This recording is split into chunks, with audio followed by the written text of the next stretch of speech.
మేమందరం కలిసి రఘువీరారెడ్డిని గెలిపించడమే కాదు,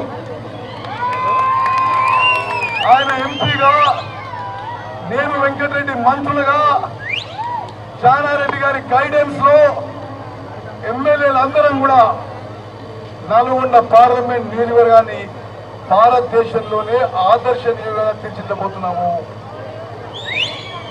ఒక మాట చెప్పాలి, నల్గొండ అసెంబ్లీ నియోజకవర్గంలో వెంకటరెడ్డి గారు చేస్తున్న పనులు మాకు అసూయ కలిగిస్తున్నాయి. ఈ మధ్యనే కేంద్ర ప్రభుత్వం నుంచి నల్గొండ పట్టణానికి 700 కోట్లతో రింగ్ రోడ్ మంజూరు చేయించాడు. 100 కోట్ల పైగా R&B రోడ్లు వేస్తున్నాడు. నేను వారికి సహకరించి ఇరిగేషన్ లో ఉన్న పనులన్నీ పూర్తి చేయిస్తా చెప్పిన మనం చేస్తున్నా. మీ అభిమాన నాయకుడు, మీ ఎమ్మెల్యే, మంత్రి వెంకటరెడ్డి గారికి బంగారు భవిష్యత్తు మనం చేస్తున్నా.